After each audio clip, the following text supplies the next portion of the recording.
Mohon doanya atas kesembuhan ayah saya dan seluruh saudara di sini dan umat Islam yang sedang diuji dengan penyakit agar disembuhkan. Semoga apa yang Anda niatkan dan seluruh muslimin niatkan dikabulkan oleh Allah Subhanahu wa taala. Ayah saya terkena diabetes, divonis dokter ginjalnya sudah tidak berfungsi, maka disarankan untuk cuci darah dengan operasi dipasang alat Avesan. Keluarga disuruh menandatangani surat operasi. Sebagai anak saya mewakili tanda tangan sesuai kesepakatan keluarga. Namun setelah operasi bukannya membaik, malah kondisinya semakin menurun. Ketergantungan dengan alat tersebut dan seminggu harus 3 kali cuci darah. Ada perasaan bersalah dalam hati saya melihat kondisi ayah saya sekarang. Ana berpikir karena operasi tersebut kondisi ayah semakin parah. Bagaimana menyikapi penyesalan ini dan bagaimana hukum operasi secara syariah, apakah dibolehkan? Jangan sesali diri Anda, itu qadarullah ma syaa fa'al. Sesuatu yang sudah terjadi setelah ikhtiar kita, bukan disengaja salah. Kita tanda tangan tadi memang kena permintaan dokter. Dokter juga punya ilmu dengan masalah itu. Cuma mungkin melesetnya cobaan dari Allah Subhanahu wa taala. Enggak usah khawatir. Karena semua penyakit, pertama Anda tidak terlibat dalam dosa itu.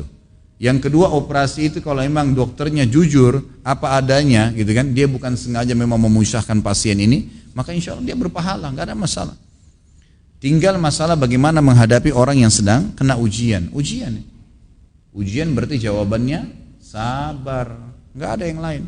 Sabar, pahala sabar datang dengan ujian. Ada orang diuji dengan penyakit, ada orang diuji dengan harta yang hilang, bangkrut usahanya, ada orang diuji dengan macam-macam. Ya, macam-macam. Dalam rumah tangga mertuanya yang rewel, anak mantunya yang jahat, dan macam-macam cobaan datang. Ya sabar. Apa itu sabar? Hah? Menerima takdir Allah dan ikhtiar cari jalan keluar. Itu sabar. Bukan duduk manis nggak cari jalan keluar. Oh ya Allah sudah takdirkan, saya disuruh sabar. Bangun flu, tiba-tiba sakit, ya sudah sabar. Sambil ikhtiar minum obat, kan gitu. Seperti itu, jadi ikhtiar. Sabar. Kalau saya melihat ini cobaan insya Allah, dan tentu berita gembira bagi setiap muslim, karena hadis Nabi SAW riwayat Imam Muslim, tidak ada yang menimpa seorang muslim capek, letih, gangguan orang, bahkan berduri menusuk tubuhnya kecuali jadi pengampunan dosanya.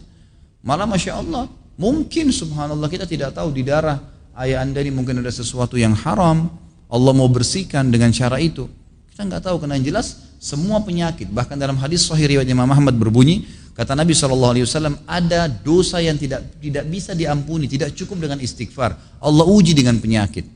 Maka insya Allah itu akan jadi pembersihan. Lebih baik cobaan itu datang di dunia daripada di akhirat, gitu kan? Sangka baiklah dengan Allah Subhanahu Wa Taala. Tetap berdoa, tetap ikhtiar. Nggak ada yang mustahil, nggak ada yang mustahil di mata Allah Subhanahu Wa Taala. Alhamdulillahi Rabbil Alamin.